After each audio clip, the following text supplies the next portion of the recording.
Hi, my name is Dan. This is a video concerned with the subject as to whether or not professional women are opting out of work by choice. The fascinating aspect of social life is how many different trends and changes significantly affect how we live and the choices we make. For instance, consider married women and their work choices. Ever since the 1950s, married women have increasingly participated in the labor force. Why? The reasons are numerous.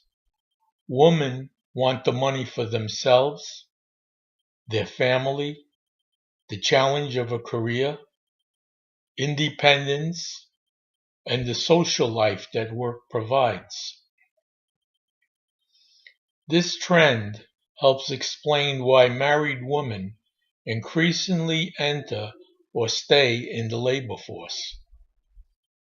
Attitudes have also changed. The statistical result is that in 1900, women 16 and over constituted 18% of the labor force. In 1950, women constituted 30%. And since 1995, women constituted 47% of the labor force. Educational changes have also been dramatic. Females have overtaken males in most aspects of education. Women now outnumber men in college. Women earn 57% of BA degrees and 58% of all master's degrees. In 1966, 40% majored in education, 17% in English literature. Only 2% majored in business. Business degrees went from 9% in 1971 to 49% in 1997. Master's business degrees went from 4% to 39%. Law degrees went from 5% to 70%. Two issues have received major media attention. First, in the 1990s, employers talked about a mommy track for women employees who would be allowed an easier workload that would reduce the conflict between work and family, but would slow down their advancement and hold down their income. Second, in the past decade, investigators noticed that capable women with prosperous husbands opted out of the work world and stayed home with the kids. Could it be that if all women had such circumstances, then the majority of them would make the same choice? This is the issue which is debated in the following selections. Linda Hirschman acknowledges in her title that women are tending homeward or opting out, but largely blames this phenomenon on the near universal acceptance of men opting out of family responsibilities because they are the primary wage earner. On the other hand, Pamela Stone criticizes the structure of the work world that demands unreasonable commitment of workers, especially professional workers, to their careers, and to this negativity affects women more than men.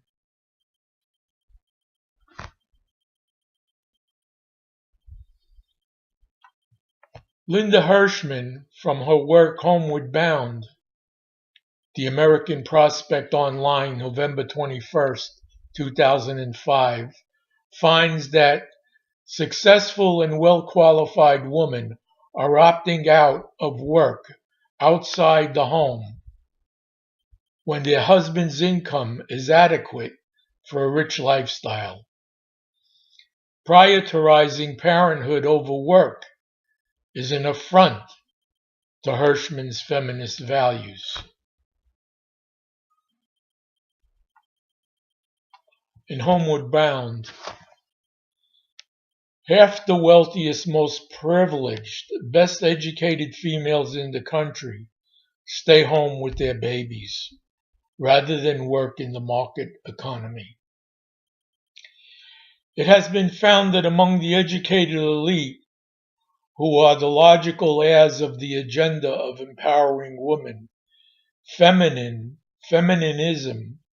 has largely failed in its goals.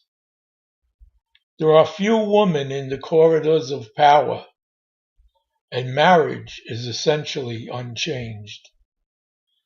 The number of women at universities exceeds the number of men, but more than a generation after feminism, the number of women in elite jobs doesn't come close. While the public world has changed to accommodate women among the elite, private lives have hardly budged.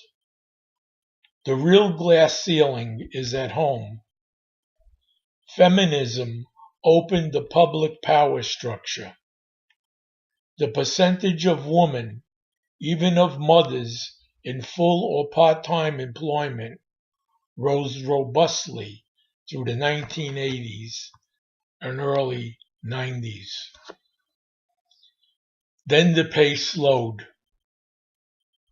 The census numbers for all working mothers leveled off around 1990 and have fallen modestly since 1998. Women with enough money to quit work say they are choosing to opt out. Their words conceal a crucial reality. The belief that women are responsible for child rearing and homemaking was largely untouched by decades of workplace feminism.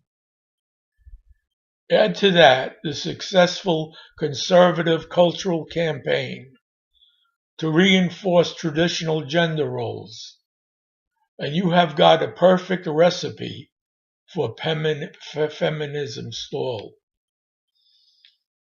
In 2004 survey by the Center for Work-Life Policy of 2,443 women with a graduate degree revealed that 434 of those women with children had taken a time out primarily for family reasons.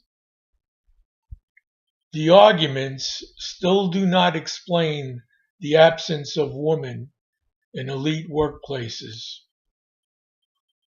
30 years after feminism started filling the selective schools with women, the elite workplaces should be proportionately female. They are not.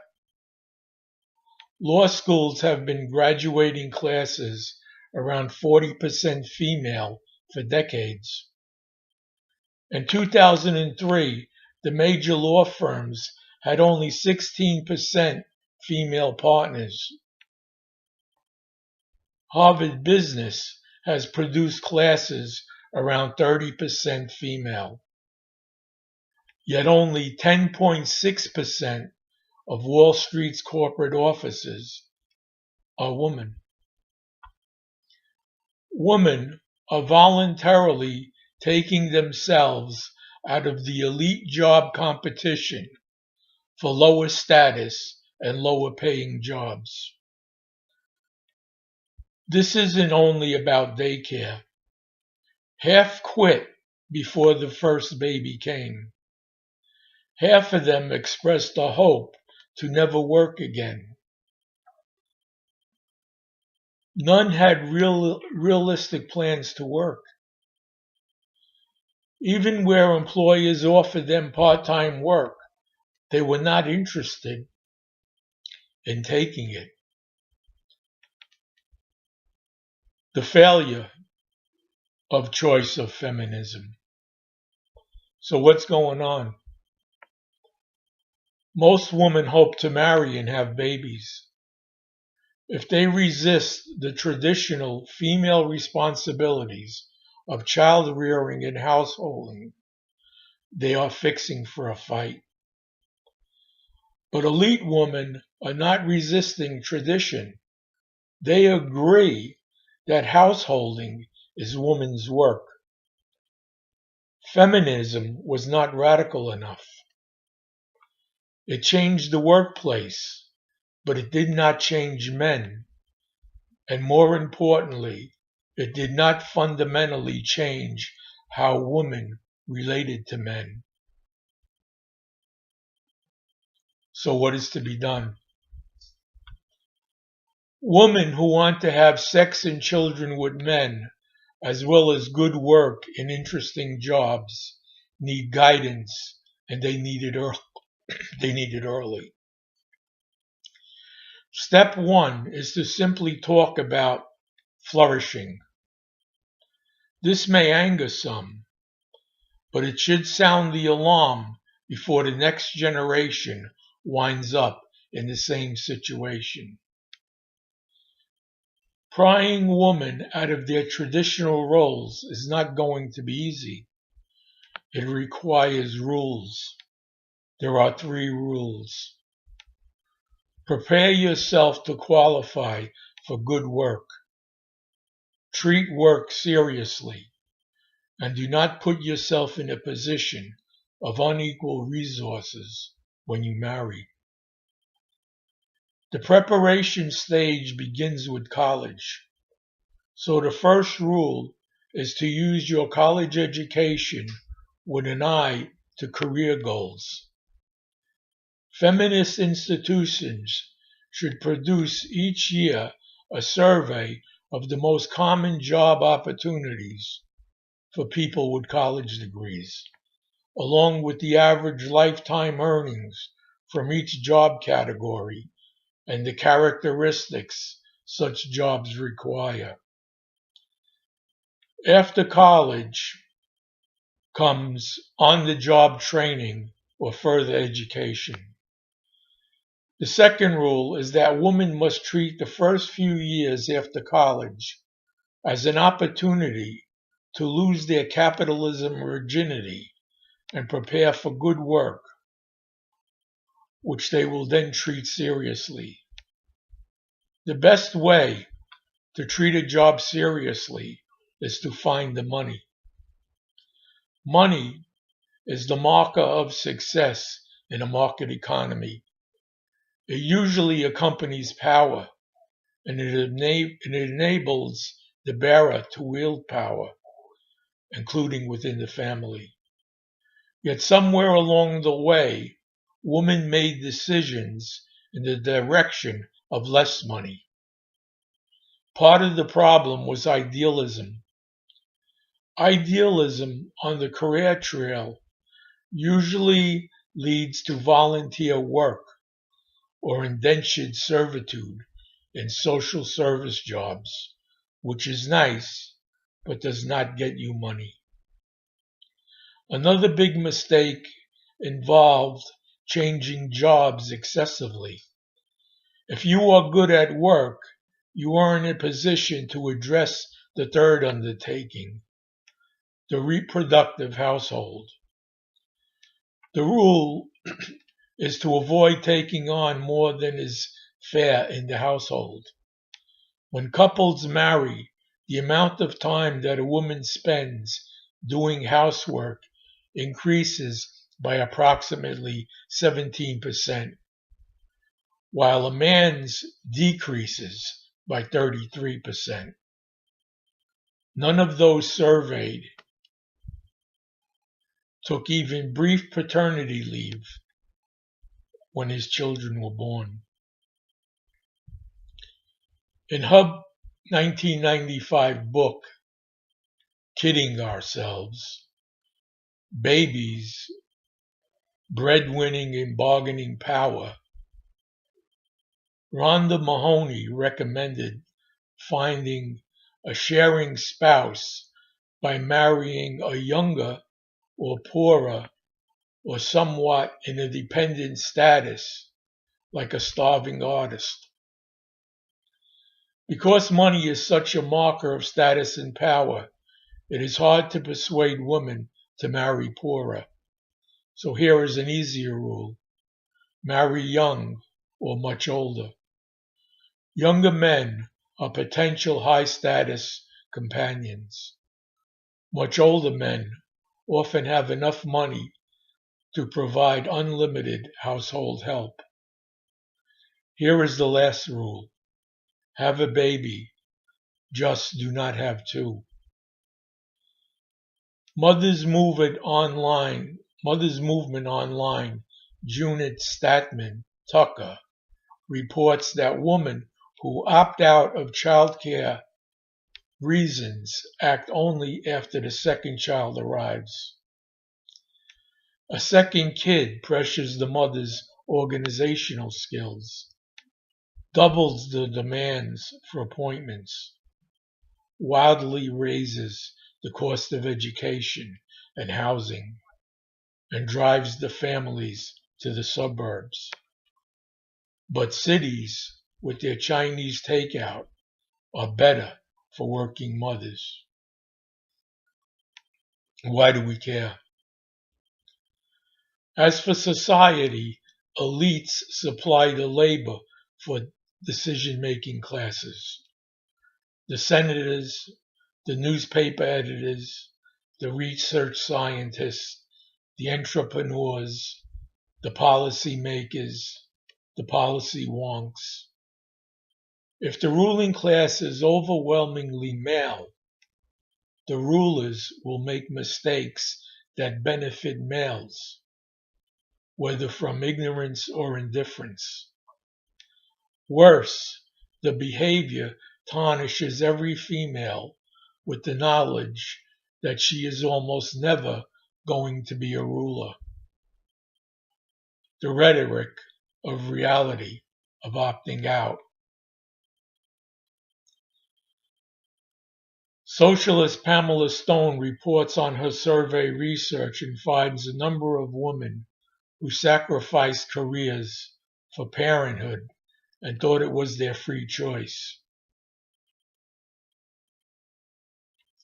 Her analysis, however, notes that they were highly constrained by traditional gender roles and inflexible workplaces. As senior publicist at a well-known media conglomerate, Regina Donofrio had one of the most coveted glamorous jobs in New York, riding around in Manhattan in limousines with movie stars. She loved her job. So when the time came to return to work after giving birth to her first child, Regina did not hesitate because the job was great. Before long, Regina found herself crying on the train, torn between wanting to be home with her baby and keeping up with her successful career. She started feeling she was never in the right place. When she was at work, she felt she should have been home caring for the baby. When she was at home, she felt guilty because she had to leave work early to care for the baby and had to leave work undone. She tried to devise a job share plan with another colleague who was a first-time mother, but her proposal was denied. Regina left in a huff, incensed that her employer would block her from doing what she wanted to do, continue with her career, and combine it with family. She quit because it was an inflexible workplace, not because she was attracted to home and hearth. Her story differs from similar high-achieving professional women who have headed home. Media typically frames these women's decisions as choices, a return to traditionalism. Regina did not opt out of the workplace because she chose to, but for precisely the opposite reason, because she had no real options and no choice. Some skepticism. Pamela Stone thought it was important to interview women in some depth and to study women who at least could exercise choice. The women she interviewed had outstanding educational credentials. More than half had graduate degrees in business, law, medicine, and other professions, and had once thriving careers in which they had worked about a decade.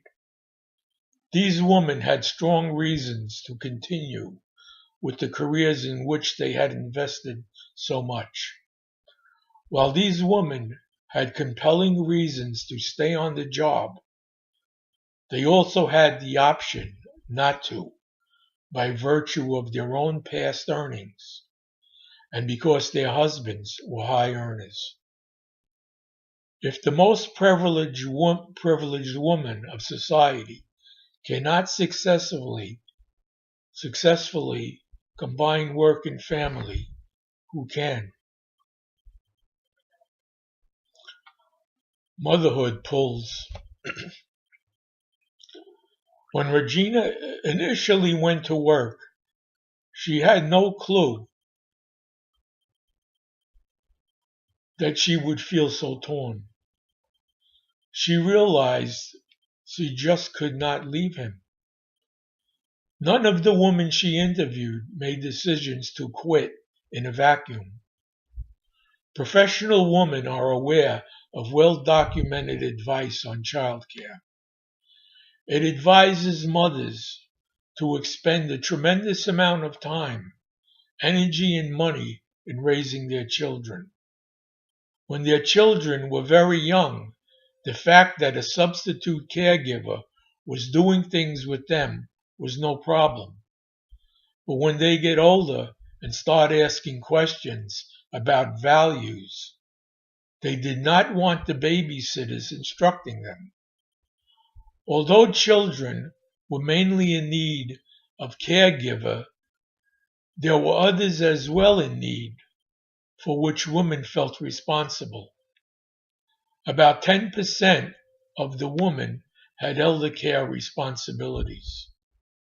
Motherhood influenced women's decision to quit as they came to see the rhythms and values of the workplace as antagonistic to family life.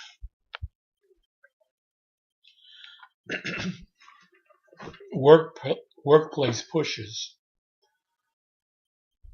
Women received mixed messages from both their husbands and their employers.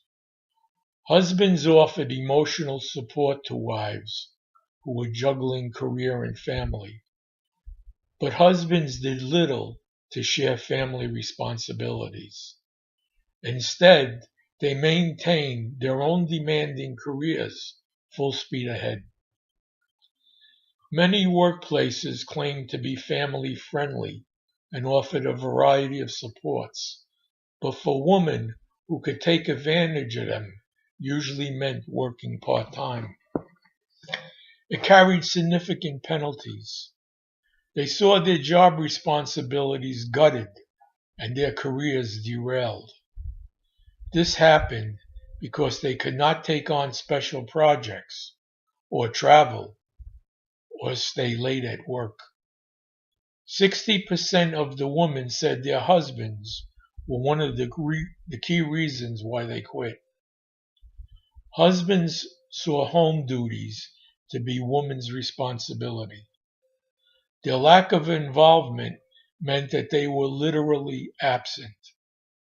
In not being there to pick up the slack, many husbands had an important indirect impact on their wives' decisions to quit. Deferring to their husbands' careers and exempting them from household chores, these women tended to accept this situation. When talking about their husbands, women said the same thing. Variations on he is supportive, or that he gave them a choice. But his hands-off approach revealed husbands to be bystanders, not participants in the work-family bind. It's your choice was code for it's your problem. The choice gap. Fundamentally, they faced a choice gap. The difference between the decisions women could have made about their careers if they were not mothers or caregivers, and the decisions they had to make in their circumstances as mothers, married to high-octane husbands, and ultimately unyielding professions. This choice gap obscures individual preferences and thus reveals the things railed against: culture, jobs, society, the kind of things sociologists call structure. They confronted two sets of trade-offs: kids versus careers, and their own careers versus their husband's circumstances beyond control. Circumstances beyond their control influenced their decision to quit.